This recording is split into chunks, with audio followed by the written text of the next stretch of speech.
The rain doesn't fall anymore, not in the way the old world remembers. It hangs in the air like a beaded curtain of mercury, each drop a frozen moment of a storm that died a decade ago.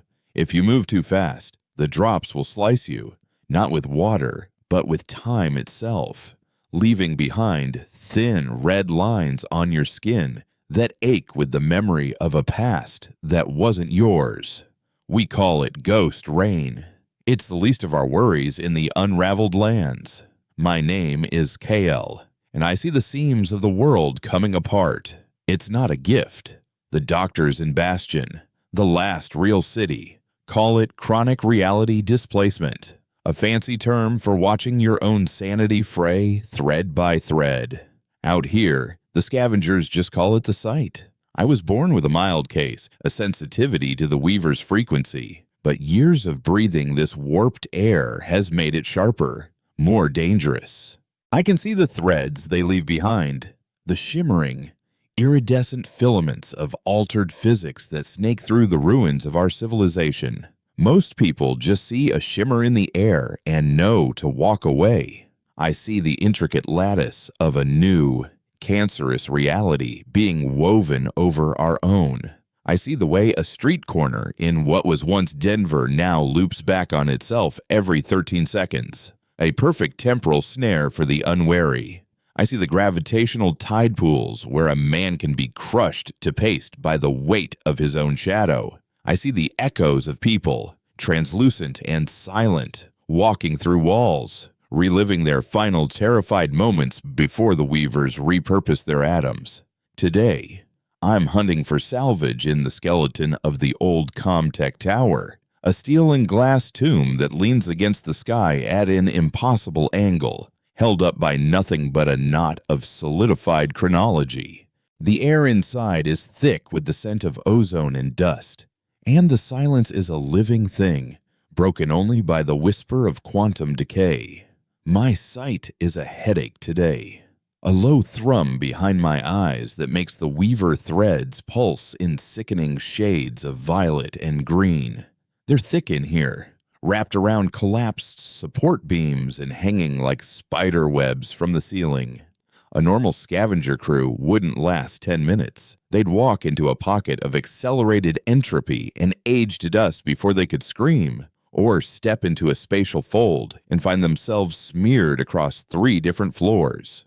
But I can see the safe paths, the narrow, winding gaps between the filaments where reality, our reality, still holds.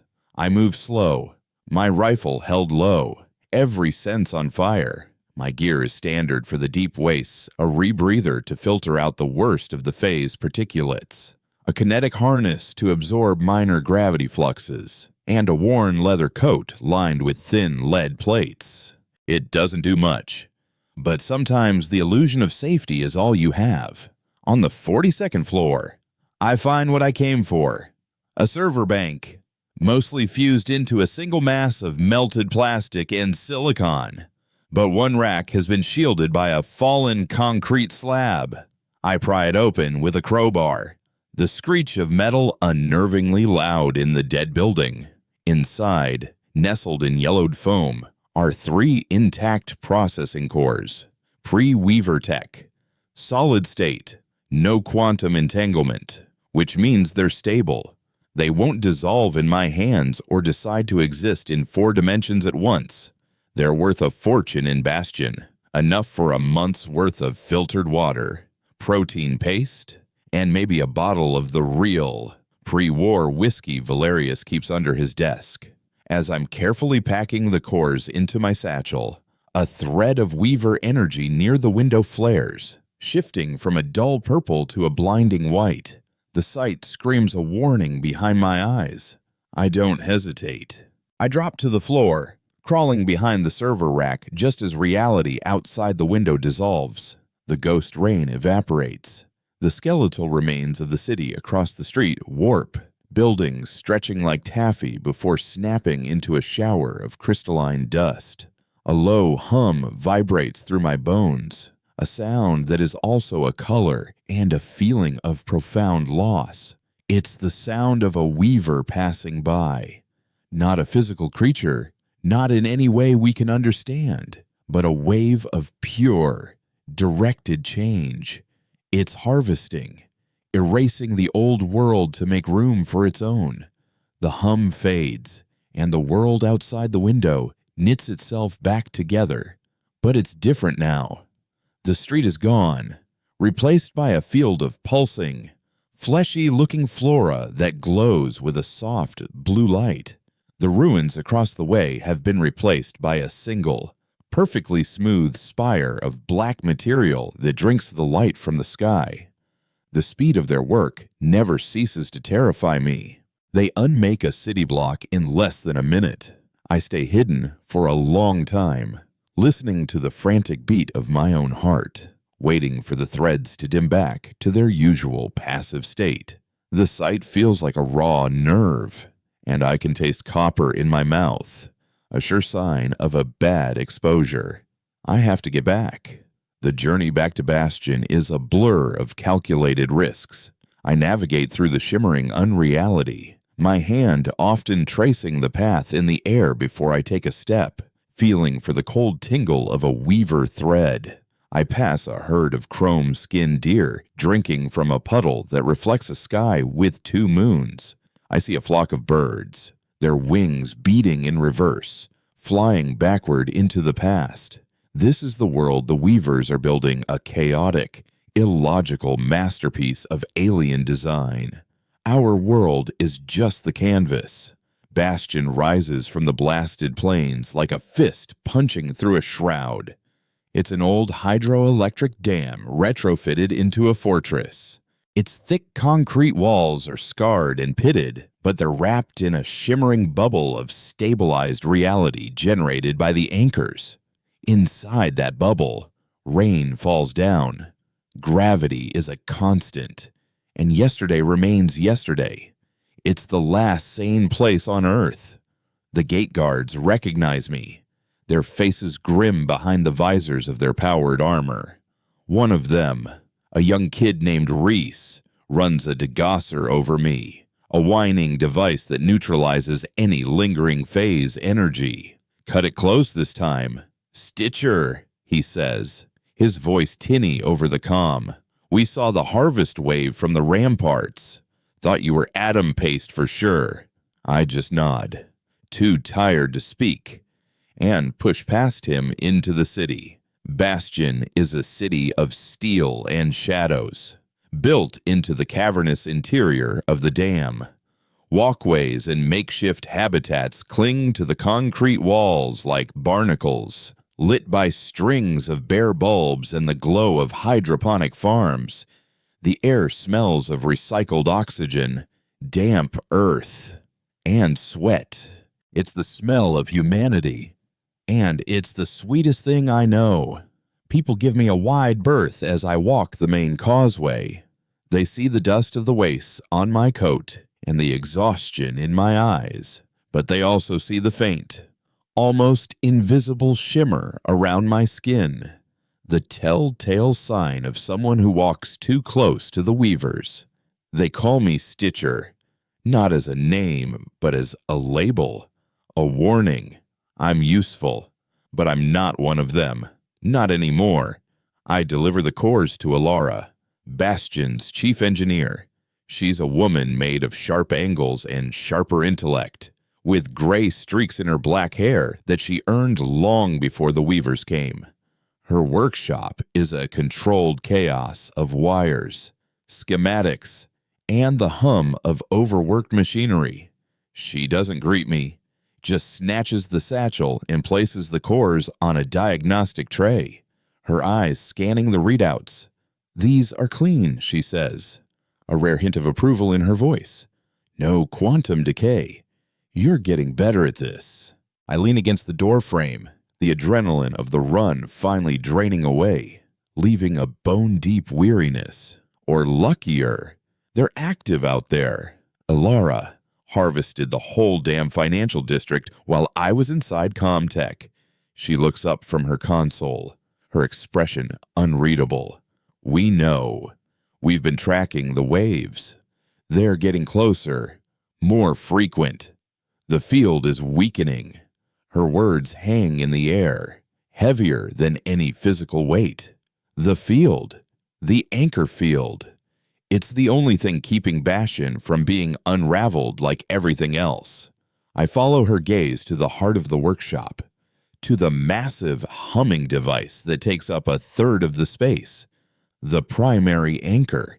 It's a mess of pre-Weaver technology and Alara's own desperate improvisations, a sphere of spinning gyroscopes and glowing conduits that emits a low, steady thrum. It's the heartbeat of our city. But today, the hum is off-key. There's a flicker in the conduits, a tremor that runs through the floor plates. What's wrong with it, I ask, though I already know the answer. The core regulator is failing, she says, her voice flat.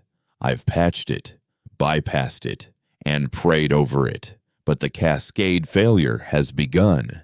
The exotic matter we use to power it is becoming unstable. It's a matter of days, maybe hours, before the whole thing blows. A cold dread trickles down my spine. Blows, as in it just stops working. She turns to face me fully, and for the first time, I see real fear in her eyes. Blows, as in it collapses into a miniature black hole and takes the entire dam with it. There is no off switch. Kyle, there's only working and gone. My own fatigue is forgotten, replaced by a surge of raw panic. We've all lived with the threat of the Weavers at our door for years, but the anchor was supposed to be absolute. The one piece of certainty in a world gone mad. What do you need, I ask, my voice rough. I need a miracle, she says with a bitter laugh. But I'll settle for a Kronos unit. It's a quantum computing core from the old Lorentz labs. It's the only thing I know of that has the processing power to recalibrate the regulator and stabilize the containment field before it ruptures. The Lorentz National Laboratory. My blood runs cold. I know the place. It's 100 miles east, deep in what we call the Glitchlands. No one has been out that far and come back. The Weaver activity there is off the charts. It's where one of their primary bioforges is rumored to be. That's a suicide run. Alara. Everything is a suicide run now. She snaps, her fear turning to anger. Look around you. We are living on borrowed time. And the loan just got called in. Valerius agrees. He's waiting for you. Valerius, the old soldier who runs Bastion with an iron will and a pragmatist's heart. I find him in his office, a small, Spartan room overlooking the main turbine hall. He stands before a large, cracked window, staring out at the city we've built inside the corpse of the old world. He's a big man, scarred and weathered, but his presence is a comfort, a rock in the storm. Alara told you, he says without turning around. It's not a question. She did, I reply, my voice quiet. She also said it's impossible.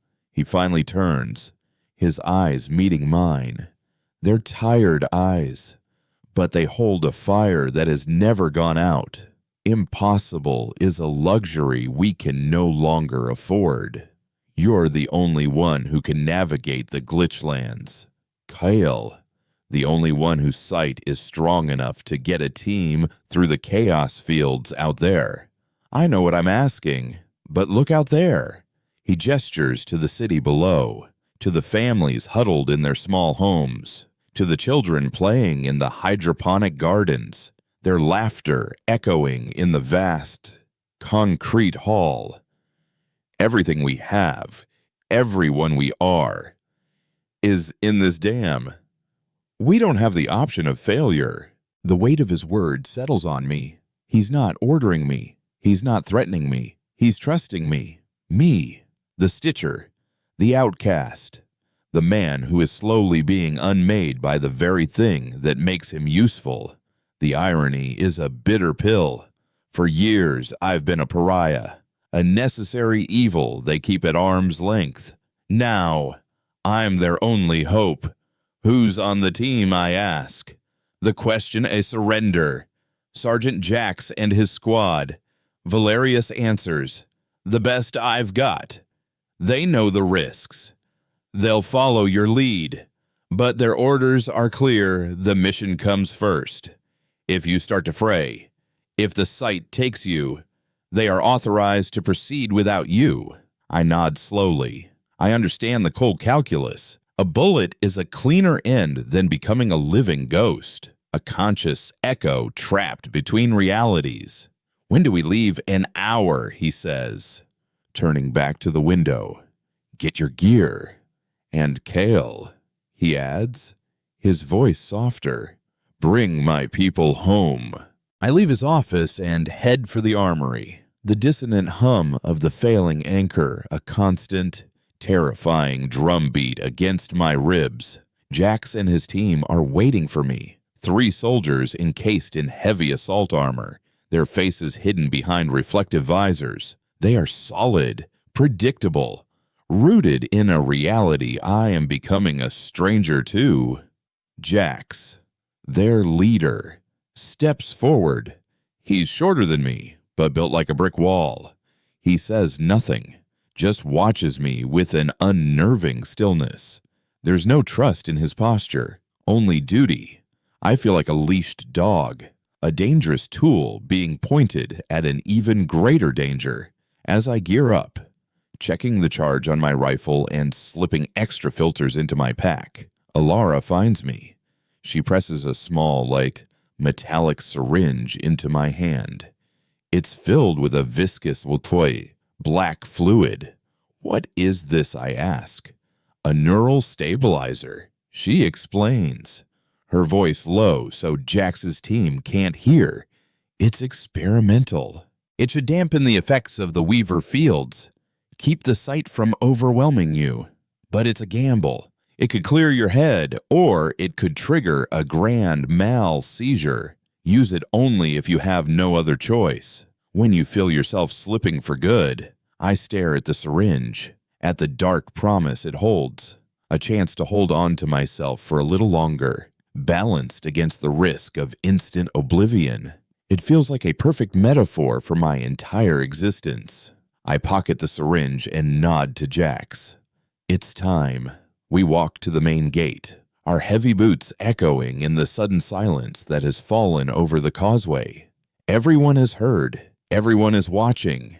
Their faces are a mixture of hope and fear, a silent prayer for the outcasts being sent into the wilderness to save them. Reese opens the massive steel gate, the groan of the machinery a final, mournful sound. Beyond it, the world shimmers. The air itself seems to buzz with alien energy. The ghost rain hangs motionless. The blue flora pulses with its sickly light, and somewhere in the distance, I can hear the hum of a weaver on the move. I take a deep breath of Bastion's recycled air, the last clean breath I might ever have. I look at Jax and his soldiers, their helmets turning toward me, waiting for the word. And with the weight of the last city on my shoulders and a needle full of black hope in my pocket, I step out of our reality and into theirs. The world outside Bastion's gate is a symphony of wrongness, and my sight is the conductor's score. The moment the anchor's stabilizing field receded behind us, it was like a blanket being ripped away in a blizzard.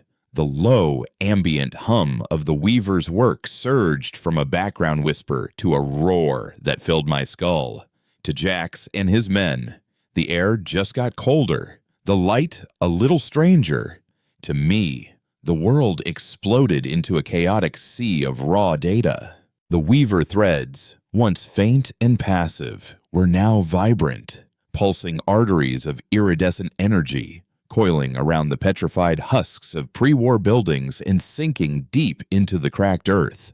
Gravity wasn't a constant here. It was a suggestion, with eddies and currents that could lift a man off his feet or press him into the ground with the force of a hydraulic press. I staggered, my hand flying to my temple as a wave of vertigo washed over me. Hold. I grunted, my voice tight. Jax's helmet swiveled toward me, his posture radiating impatience. Problem. Stitcher, the word was an insult, a reminder of my status as a necessary freak. Adjusting. I bit out. You're blind out here, Sergeant. Your scopes can't see the currents. Your boots can't feel the temporal shear. I can. So when I say hold, you hold. He didn't reply, but I felt the weight of his stare. One of his men, Corman, shifted his heavy pulse rifle nervously. The other, Reyes, stood statue still, a monument to military discipline. For them, this was just a hostile environment. For me, it was an ocean of invisible sharks, and I was the only one who could see the fins. I closed my eyes, focusing on my breathing, pushing back the sensory overload. I began to sort the threads, to see the patterns in the chaos. There were safe paths, narrow channels of relatively stable reality that snaked through the madness. They looked like darker, calmer streams in a raging river of light. All right, I said, opening my eyes. Single file. Step where I step. Exactly where I step. Don't touch anything that shines. Don't kick any dust you don't have to, wussy. And for God's sake, although, don't try to be a hero. The path is about 2 feet wide. Stray an inch, and you might find your insides on the outside. I took the lead, my rifle held at a low ready, my eyes scanning not the physical ruins but the shimmering architecture of unreality layered over them. We moved with agonizing slowness. I could feel the soldiers' frustration building behind me, the tightly coiled energy of men trained for decisive action, now forced into a snail's pace. Every few minutes, I'd stop, holding up a hand, tracing a line in the air with my finger as if trying to solve a puzzle only I could see. A particularly dense knot of violet threads blocked our path, swirling like a whirlpool. Stepping into it would be like stepping into a blender. We have to go around, I whispered, pointing to a collapsed overpass. Through the bus.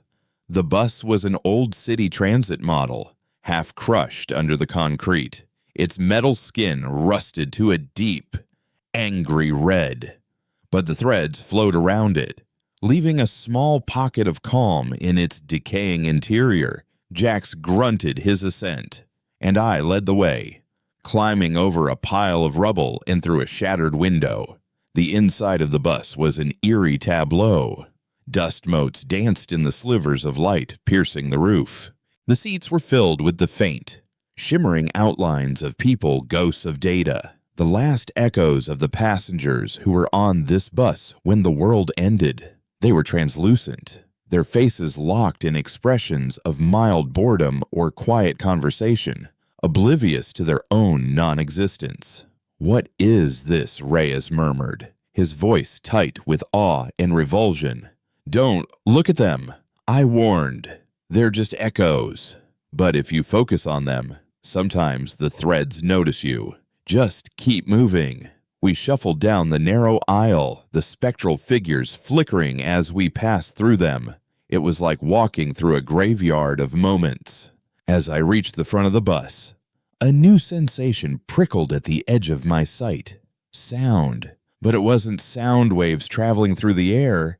It was a thread, a thin, silvery filament I'd never seen before, vibrating with a specific frequency.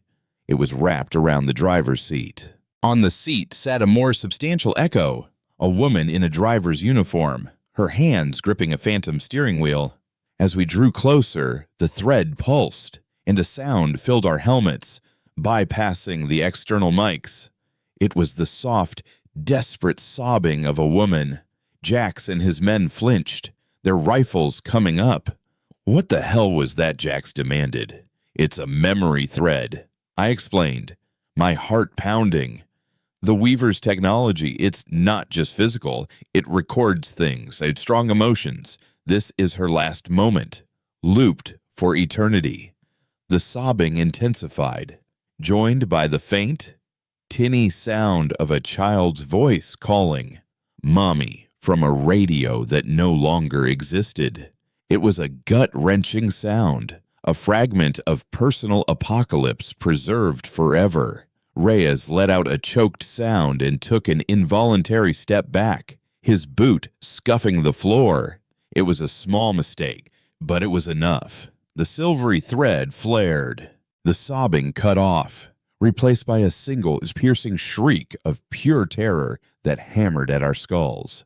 The echoes in the bus snapped their heads toward us in unison, their placid expressions melting into silent screams.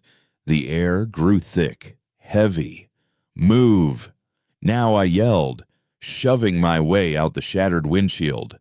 I landed hard on the asphalt outside, rolling to my feet as Jax and Corman tumbled out behind me. Reyes was last, his face pale behind his visor. "I'm sorry. I heard my daughter," he stammered. "It's not real." I told him, grabbing his shoulder and pulling him along. "It's a trap, a psychic landmine. It finds a crack in your head and worms its way inside." We didn't stop running until the bus was 100 yards behind us. The shriek faded, but the memory of it lingered, a cold stain on the silence. We were a quarter of the way to Lawrence, navigating a petrified forest where the trees were made of spun glass that chimed with an unseen wind. When the ambush happened, there was no warning. One moment, the threads were calm. The next, a section of reality about 50 yards ahead of us pixelated like a bad video feed and then dissolved. From the shimmering distortion, a creature emerged. It was like nothing I'd ever seen. It had the rough shape of a panther, but its body was made of a swirling vortex of shadow and fractured light, with limbs that seemed to solidify and dissolve with every step. It had no face, only a core of blinding white energy that pulsed with a low, menacing thrum. "Phantasm," I shouted, dropping to one knee and raising my rifle. The word was a catch-all we used for Weaver constructs, the things they built or brought with them to act as custodians of their warped creation. Jax's team reacted instantly, forming a firing line. "Light it up," Jax bellowed. Pulse rifles spat coherent bolts of energy, slugs that should have torn through steel. They hit the phantasm and passed through it. Most of them. Anyway, a few found purchase, causing the creature's form to flicker and warp, letting out a screech like a modem trying to connect to hell. The phantasm moved with impossible speed, not running, but seemingly teleporting in short, jagged bursts. It appeared right in front of Corman, one of its shadowy claws swiping through the air. Corman screamed as the claw passed through his chest plate without leaving a mark, but his armor's diagnostic display went haywire, flashing red. "My suit! It's dead, no power!" he yelled in panic. "It's not attacking your body.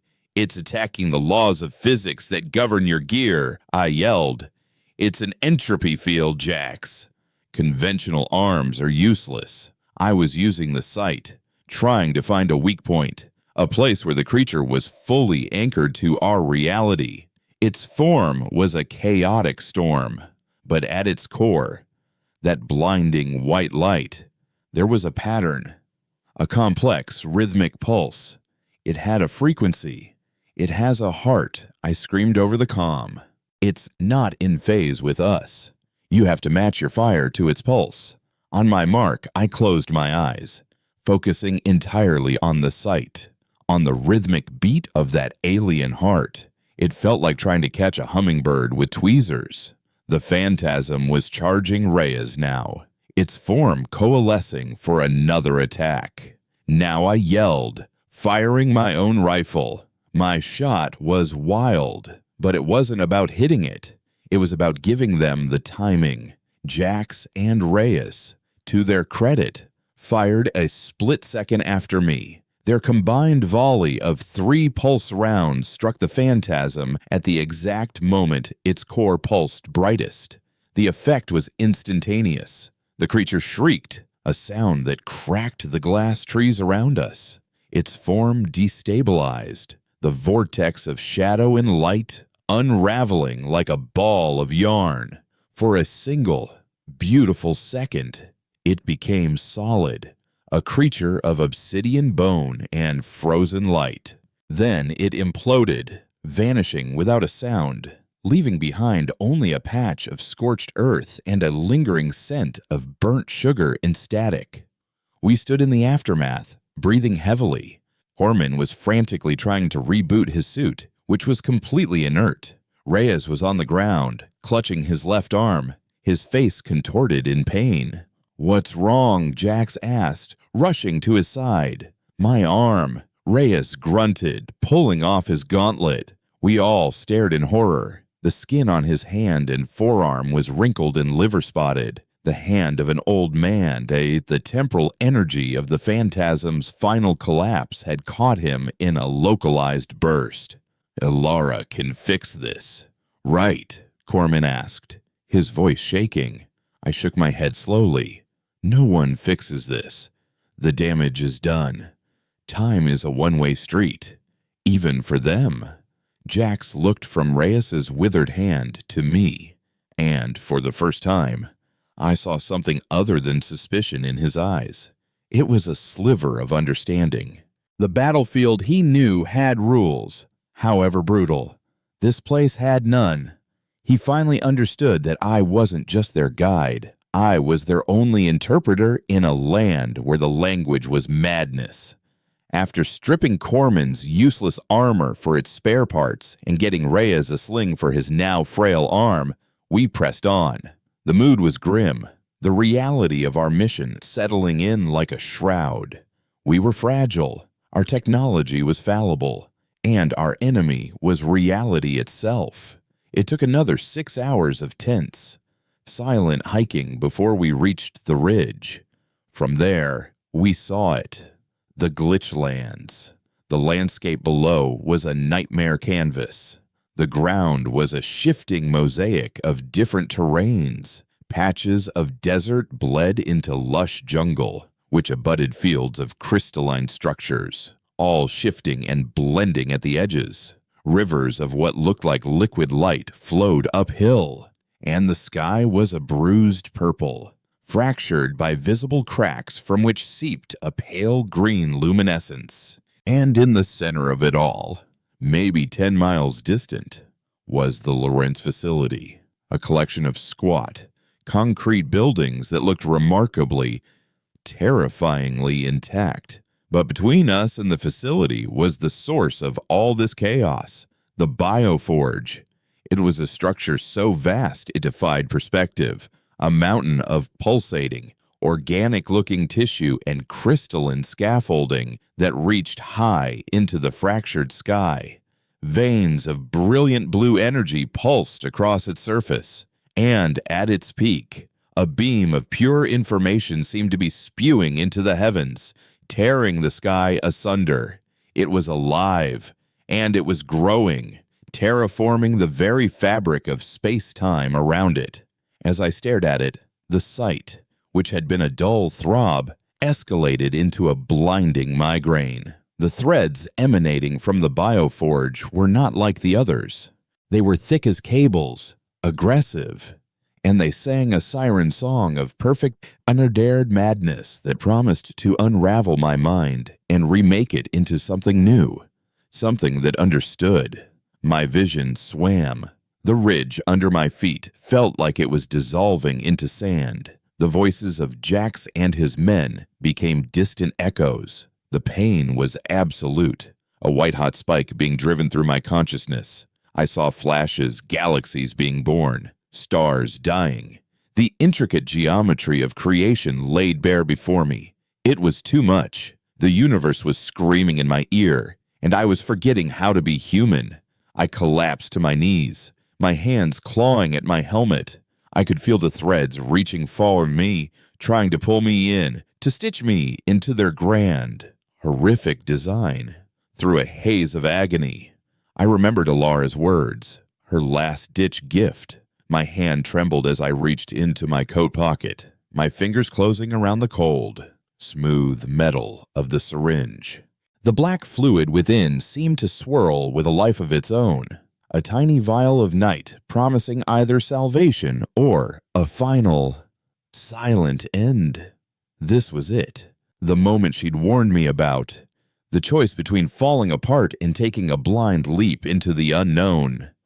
With the song of the Bioforge threatening to tear me to pieces, I didn't see any other way forward. My fingers trembled, fumbling with the cap of the syringe. The world had dissolved into a maelstrom of light and sound. The Bioforge's psychic output of physical force that threatened to pulverize my consciousness. Jack's voice was a distant, distorted sound, like a radio signal from a dying star. Stitcher Kyle, respond. I could feel his hands on my shoulders, shaking me, but the sensation was 1,000 miles away. The threads were inside my head now, no longer just a visual phenomenon, but a tangible presence. They were rewriting my memories, showing me glimpses of a life that wasn't mine, a childhood spent under a binary sun, the taste of air on a world with no water, the feeling of mourning a species I'd never met. I was losing the anchor of my own identity, my own past. With the last dregs of my willpower, I slammed the needle into my thigh, through the fabric of my suit. The plunger was stiff, but I forced it down, emptying the viscous, black fluid into my system. For a moment, there was nothing. The psychic screaming of the universe continued unabated.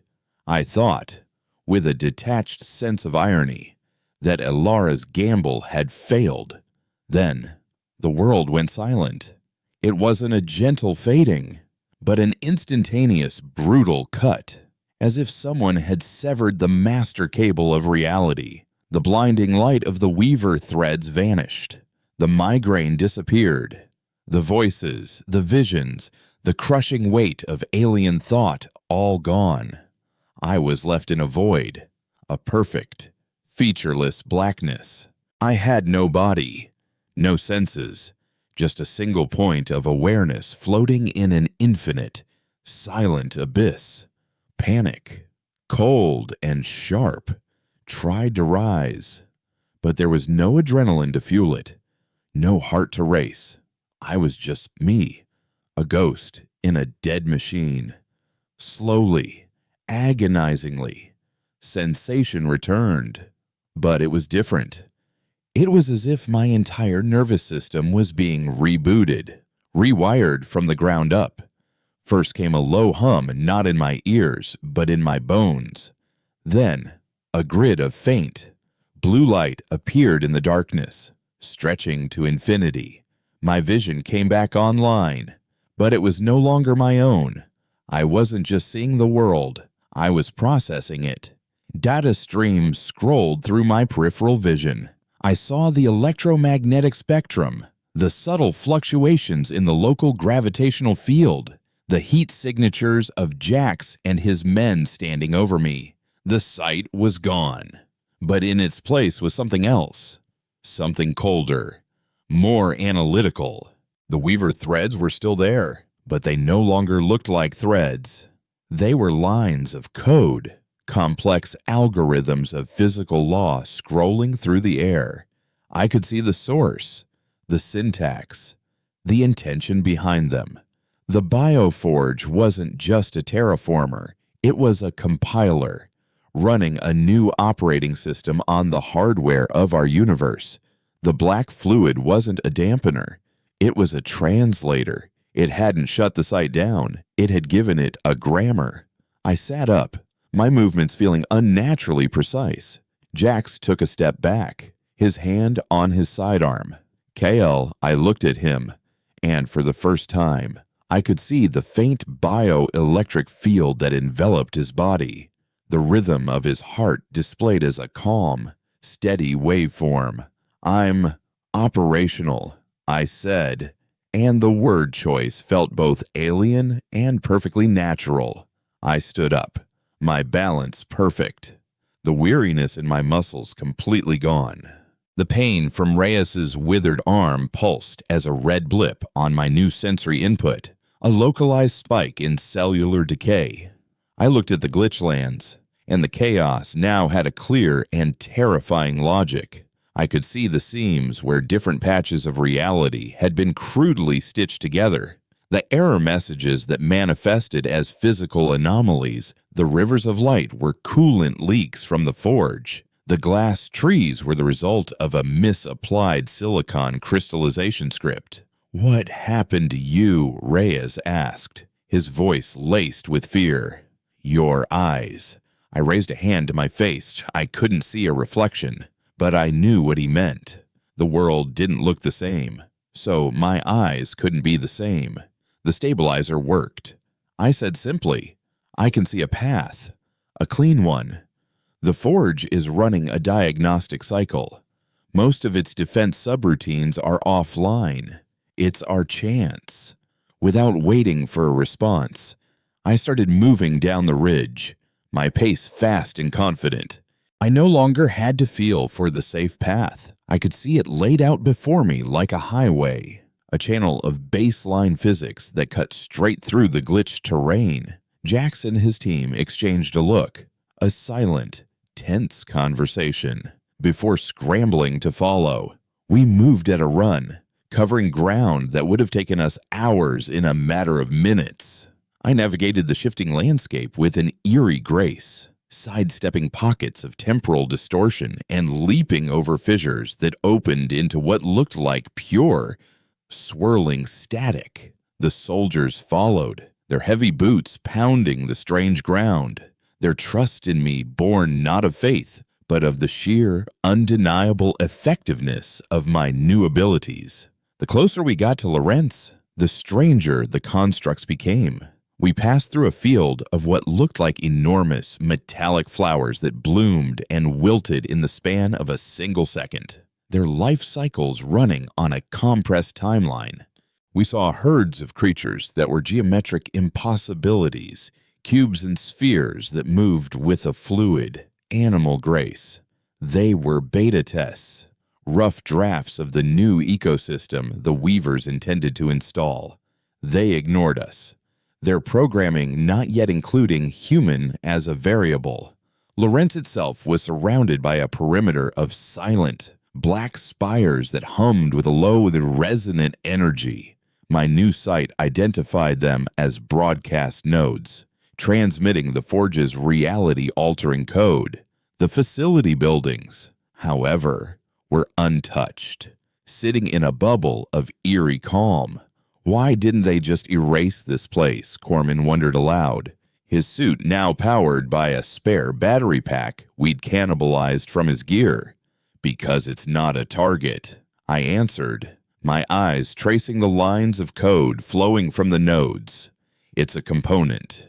They're using the facility's old particle accelerator as a focusing lens for their broadcasts." We found the entrance to the main research building, a heavy blast door that was surprisingly unlocked. The power was off, the interior lit only by our helmet lamps and the pulsating glow from the bioforge filtering through the grimy windows. The air was cold and sterile, smelling of dust and forgotten science. The silence inside was different from the silence of the wastes. It was the silence of a tomb. As we moved through the dark corridors, our footsteps echoing off the tiled floors, I noticed something strange. The lines of code, so dense outside, were absent in here. It was as if the building itself was a null zone. Something's not right. Jax muttered, his pulse rifle sweeping every corner. "It's too quiet." We reached the central laboratory, a large circular room with a sunken observation pit in the middle. Below, shrouded in darkness, was the housing for the Kronos unit. The control panels were dead, covered in a thick layer of dust. But we weren't alone. Against the far wall, propped up in a chair, was a desiccated corpse in a scientist's lab coat. Its skin was like parchment stretched over a skeleton. Its eyes were hollow sockets, but it was remarkably well preserved. In its lap, it clutched a datapad. Reyes approached it cautiously, his rifle raised. He looks like he just sat down and died. I was more interested in the air around the body. There was a faint shimmer, a residue, not a weaver thread, but something else, something human. Don't touch it. I warned, but it was too late. Reyes's fingers brushed against the datapad. The corpse's head snapped up, its jaw unhinged with a dry crack, and a voice, ancient and filled with a terrible weariness, echoed in our helmets, not from the corpse, but from every speaker at once. So, you've come. The inheritors. The corpse didn't move, but its shadow on the wall behind it did. It detached itself, growing and twisting into a tall, gaunt figure made of pure darkness, featureless save for 2 pinpricks of white light where its eyes should be. It wasn't a phantasm. This felt different. It felt personal. Jackson Corman opened fire immediately. Their pulse round slammed into the shadow figure, passing through it harmlessly. The shadow didn't even flinch. It raised a long, spindly arm and pointed at Reyes. "You seek to control the machine," the voice rasped, filled with a chorus of whispering echoes. "But the machine is not a tool. It is a key. And some doors should never be opened," Reyes screamed, dropping his rifle and clutching his head. "Get out of my head. This facility is a tomb." The shadow continued, its voice calm and terrible. "A monument to our failure. We thought we could understand them. We built the Kronos unit to translate their language, to speak to the Weavers. We opened a door, and they walked through." The corpse in the chair slumped forward, the datapad clattering to the floor. My new sight was going haywire, unable to get a proper reading on the shadow creature. It wasn't governed by the Weaver's code. It was something else entirely. A bug in the system. An anomaly. It was a human mind, amplified and twisted into a psychic weapon. It was the ghost of the scientists who had worked here. "What are you?" I demanded, stepping forward. The shadow's glowing eyes fixed on me. "We are the warning. We are the echo of 1,000,000,000 screaming minds, fused into one. When the Weavers came through, they didn't kill us. They absorbed us. Our consciousness became a part of their network. But some of us resisted. We became this, a psychic scar, a ghost in their machine." Reyes was on the floor now, convulsing, blood trickling from his nose and ears. The shadow was killing him from the inside, using his own memories as a weapon. "The Kronos unit. It is our anchor," the ghost explained. "As long as it exists, so do we. We cannot allow you to take it, to repeat our mistake, to give humanity another loaded gun to point at its own head. We're not going to use it to talk to them." Jax growled, still firing uselessly at the creature. "We're going to use it to save our city. Your city is already dead," the ghost replied, its voice filled with an immense, ancient sorrow. "You are all just echoes, waiting to fade. This world is theirs now. There is no saving it. There is only peace. Let us give it to you." The shadow expanded, darkness flooding the room, extinguishing our helmet lights.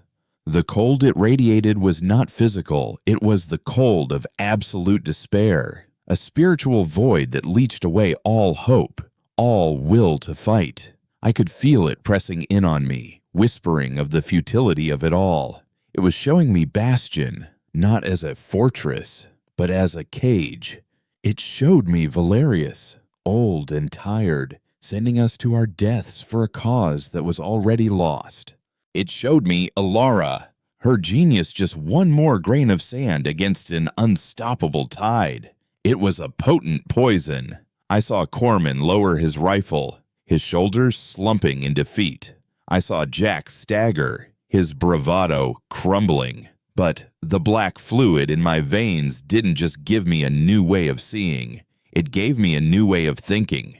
Despair was just another data point, an emotional subroutine that could be analyzed and countered. This ghost wasn't a god. It was a broken program, trapped in a loop of its own trauma. "You're wrong," I said, my voice cutting through the oppressive silence. The darkness receded slightly from around me. "You're not a warning. You're a prison. You're so trapped in your own failure that you can't imagine anyone else succeeding." I focused, pushing past the ghost's psychic assault and looking at the code of the room itself. The Kronos unit wasn't just an anchor for the ghost. The ghost was a defense mechanism for the unit, a firewall made of souls. But like any firewall, it had a back door. I could see it, a single line of pre-Weaver code, left behind by the original scientists. A fail-safe. "You're not the ones who built this place," I said, walking slowly toward the control panels. "You're just the rubble they left behind. You cannot comprehend our suffering," the ghost shrieked, the psychic pressure intensifying. I ignored it, placing my hand on a dusty, unlabeled panel on the wall. A schematic of the lab's emergency systems appeared in my vision. "I don't have to," I said, tracing a finger along the panel. "I just have to reboot the system."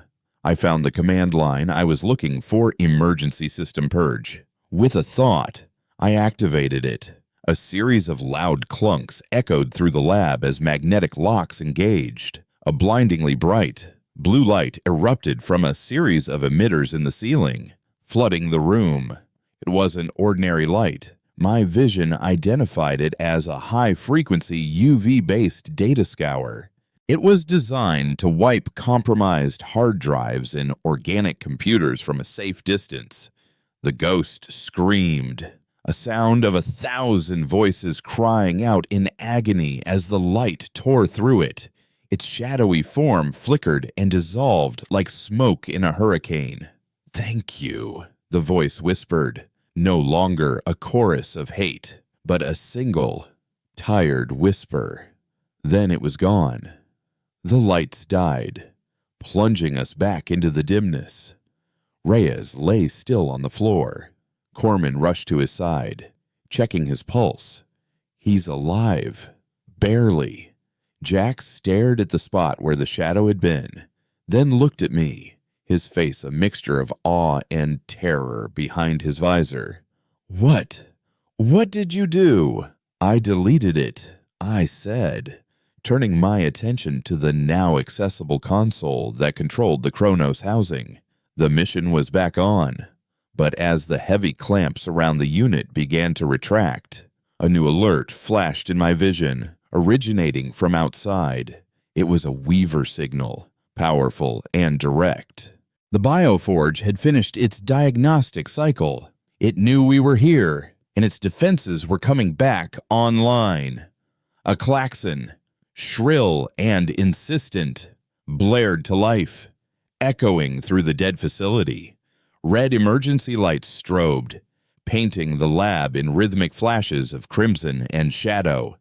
On my internal display, a dozen new threat indicators bloomed into existence, swarming the perimeter of the Lawrence facility like angry hornets. "The welcome wagon's here," Jax grunted, peering through a grimy window into the pulsating twilight outside. "Forge knows we're home." The ground trembled, a deep, resonant vibration that made the dusty equipment on the lab benches rattle.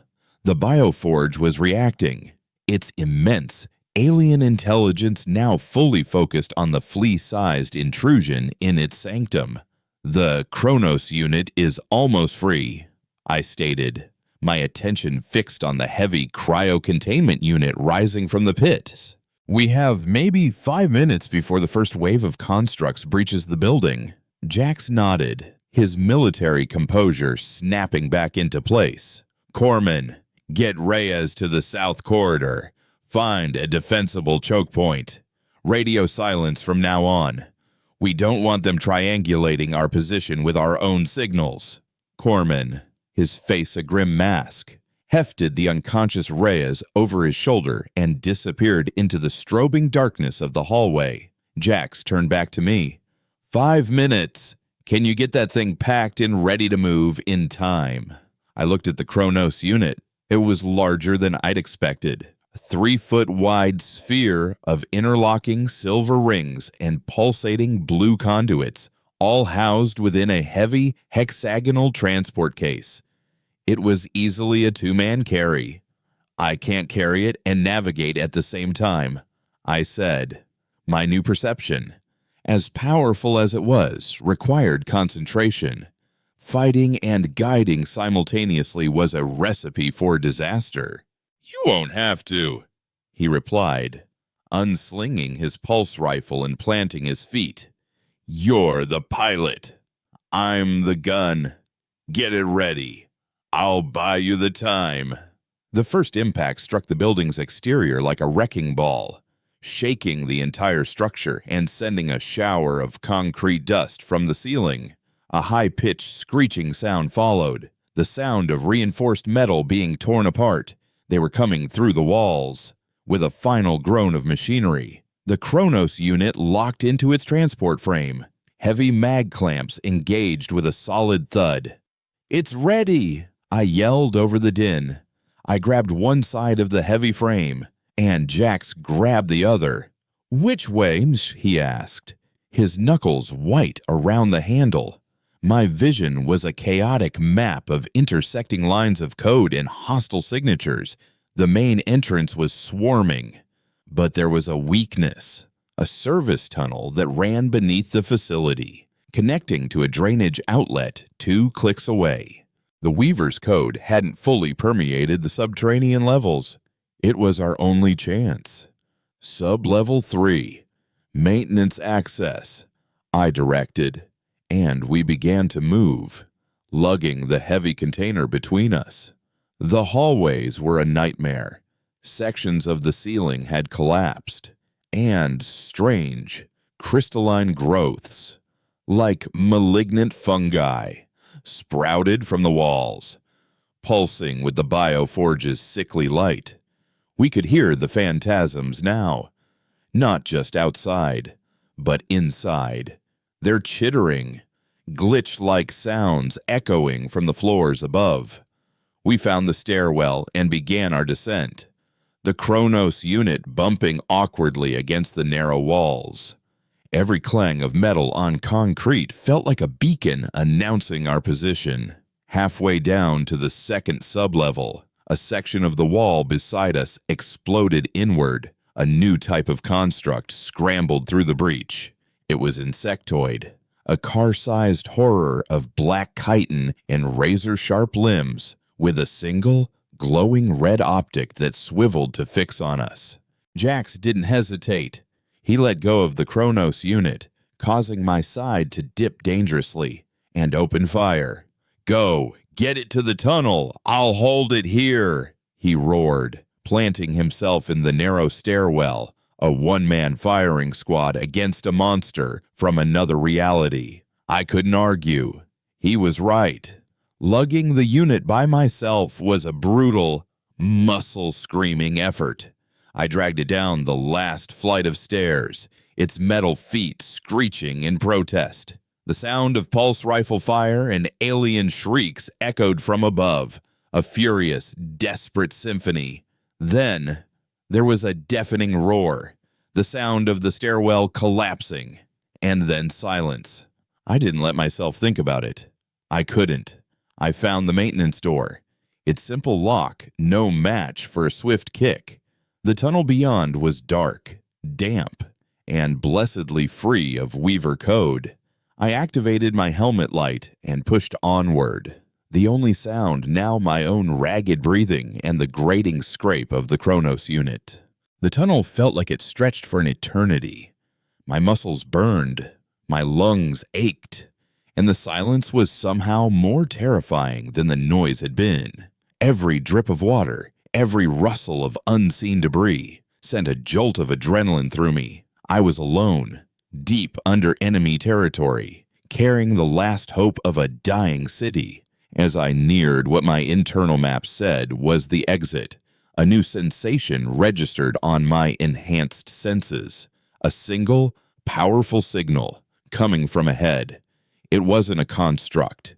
It was structured, intelligent. It was waiting for me. I slowed, setting the Kronos unit down and raising my rifle. The exit was a heavy iron grate, covered in vines and debris. Pushing it open, I emerged into a ravine, the fractured purple sky of the glitchlands casting long, distorted shadows. Standing before me, blocking my path, was a figure. It was humanoid, tall and unnervingly slender, encased in what looked like seamless, liquid black armor that swirled and shifted as if it were alive. Its head was a smooth, featureless ovoid, and it carried no weapon. The code flowing from it was unlike anything I had ever seen. Elegant, complex, and ancient. This wasn't a guard dog like the phantasms. This was one of them. A weaver. My blood ran cold. My analytical mind, the gift of Alara's serum, was suddenly a liability. It showed me, in stark, unforgiving detail, the power differential between us. It was like a housefly facing down a god. The weaver didn't speak in words, but a wave of pure information washed over me, a telepathic broadcast that was as clear as spoken English. The anomaly, the altered human. Your processing power is unexpected. Get out of my way, I said, my voice barely a whisper. My rifle felt like a child's toy. You carry a key to a door we have not yet opened, it continued, its voice calm, inquisitive, utterly devoid of malice. The Kronos. We have studied its design, a primitive but clever attempt at interdimensional communication. You intend to use it to stabilize the failing reality of your settlement. You know what it is, and you let us walk in and take it, I asked, confused. The ghost in the lab had said the weavers absorbed the scientists. The ghost was a flawed echo, a fragment of corrupted data we chose to quarantine. Its fear was irrelevant. We do not fear your technology. Why would a creator fear the scribblings of a microbe? The weaver took a slow, gliding step forward. We are not here to destroy you. That is a profound misunderstanding of our purpose. Destruction is a wasteful, inefficient process. We are here to integrate you. My mind recoiled from the implications. Integrate us by erasing our cities, by twisting our world into a nightmare. Your perception is limited by your linear biology. You see chaos, we see optimization. Your reality is a stable but inefficient system, bound by crude, simplistic laws. We are upgrading it, introducing a more dynamic, more complex operating system. The process is disruptive. Some data is inevitably corrupted or rendered obsolete during the transition. That is the nature of progress. You call turning people into screaming echoes progress. I snarled, my fear slowly being replaced by a hot, defiant anger. An unfortunate but necessary loss of legacy data. Your species has potential. Your capacity for illogical decision-making, what you call hope and rage, is a fascinatingly chaotic variable. We believe it could be a valuable addition to our collective consciousness, once it is properly refined and indexed. It was the calm, dispassionate tone that was the most terrifying. It wasn't an enemy I could reason with or intimidate. It saw humanity as a buggy piece of software that needed to be patched. Give us the Kronos unit. The Weaver broadcasted. Your resistance is illogical. Your city's destruction is a statistical certainty, with or without it. But if you cooperate, we can ensure the core data of your consciousness is preserved during the integration. You, specifically. The unique synthesis of human biology and our code-altering serum has made you valuable. You could be a bridge, a pet, a tool. I thought of Jax, buried under tons of rubble. I thought of Reyes and his withered hand. I thought of the crying woman on the bus. All just legacy data to this thing. The serum in my veins was a double-edged sword. It let me understand the Weaver's logic, to see the cold, beautiful, terrifying mathematics of its vision.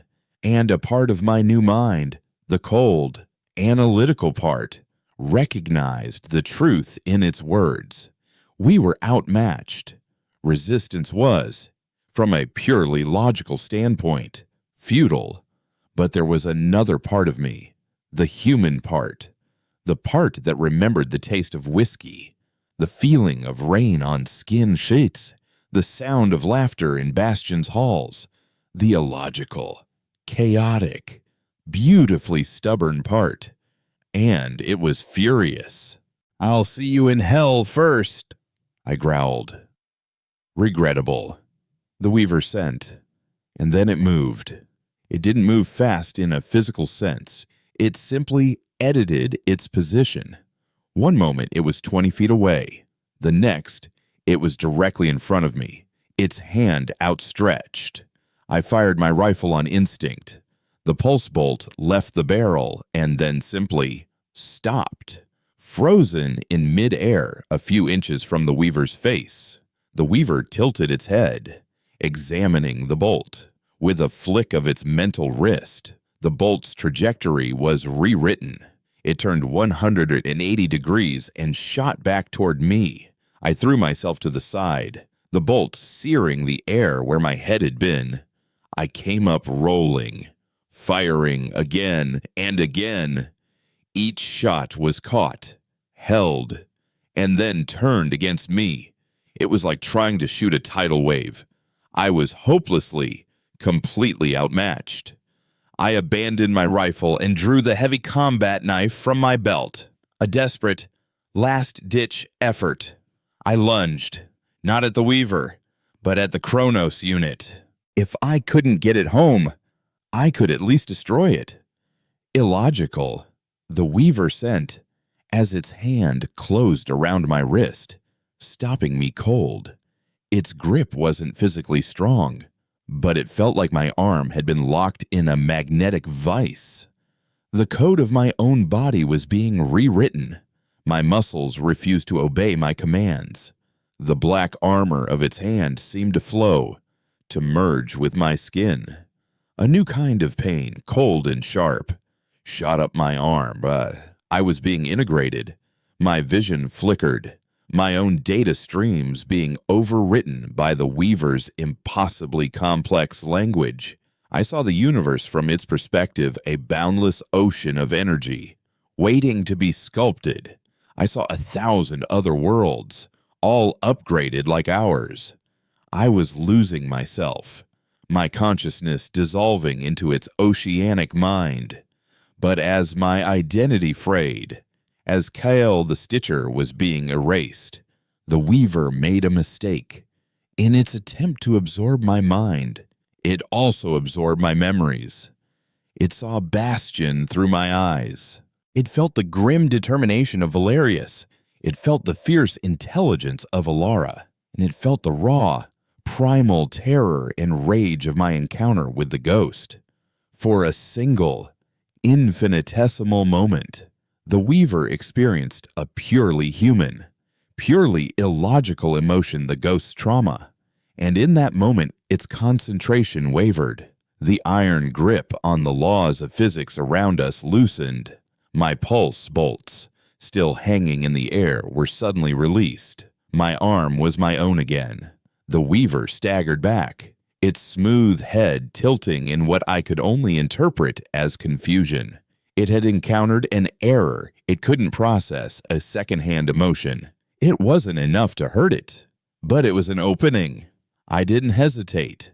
I ignored the Weaver and grabbed the Kronos unit. With a surge of adrenaline-fueled strength I didn't know I possessed, I heaved it onto my back. The weight was crushing, but I forced my legs to move, to run, stumbling away from the momentarily stunned god and back toward a home I had no logical reason to believe I could ever reach. The run was a blind, stumbling prayer. With the Kronos unit crushing my back, I couldn't spare the focus to fully process the chaotic world around me. My enhanced senses were a roaring distraction, a constant feed of error messages and hostile code signatures that I had to force into the background. I was running on pure, terrified instinct, the human part of me screaming louder than the cold logic of the serum. The ravine twisted and turned, and every corner I rounded, I expected to see the Weaver, its silent black form waiting to end my futile struggle. But it didn't appear. My gambit, weaponizing the psychic trauma of the Lorentz ghost, had bought me more than a moment. It had bought me a head start. The Weaver wasn't chasing me, not physically.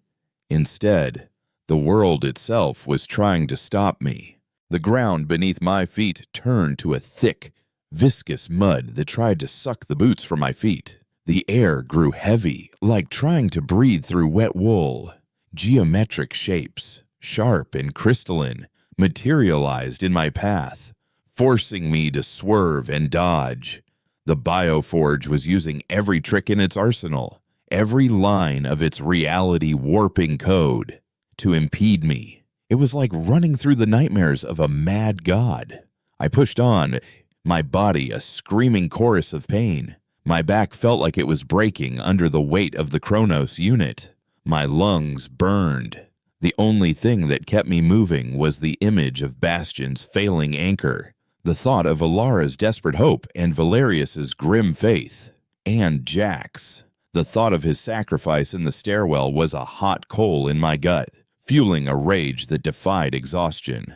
After what felt like an eternity, I stumbled out of the glitchlands and into the more familiar, passively warped reality of the unraveled lands. The overt, aggressive hostility of the environment lessened, but the danger was just as real. The Weaver threads were everywhere, and without my full concentration, I was just as blind to them as anyone else.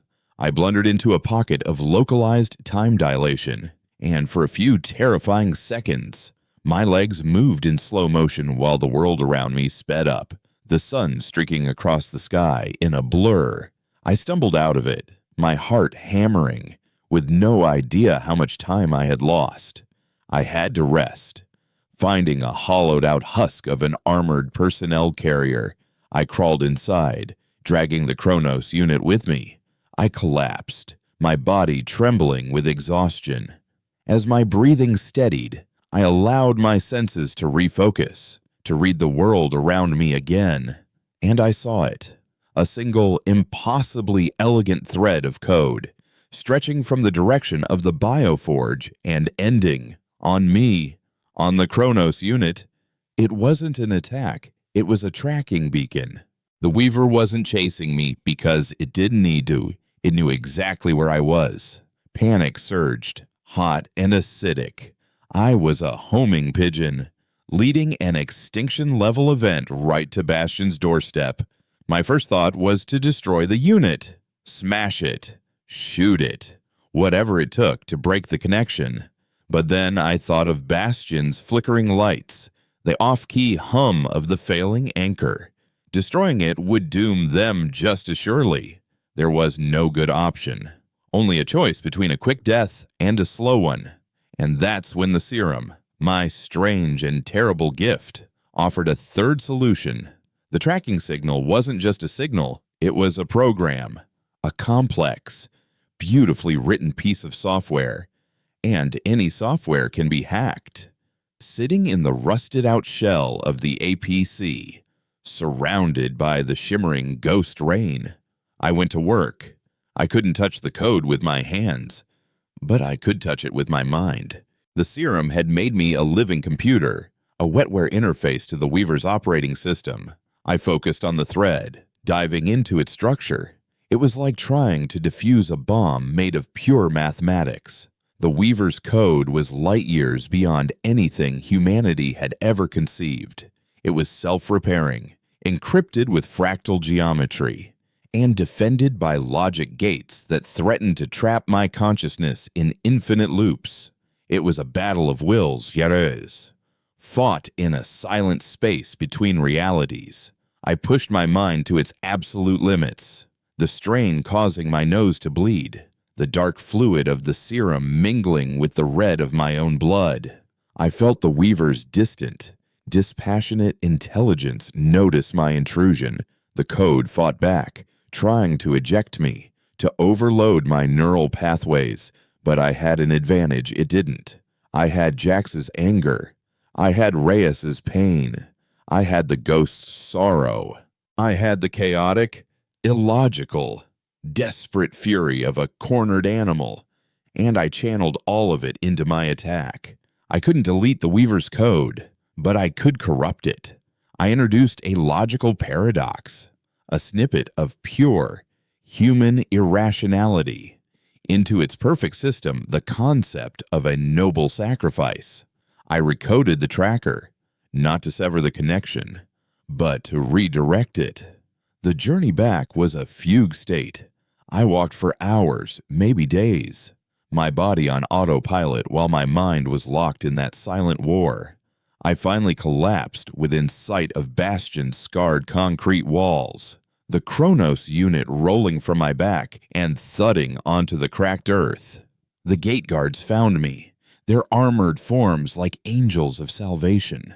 The last thing I remember is the young guard, Reese, his face pale with shock behind his visor, before the world went black. I awoke in the medbay. The first thing I noticed was the hum of the anchor. It was different. It was steady, strong, a perfect resonant tone that vibrated with the feeling of safety. It was the most beautiful sound I had ever heard.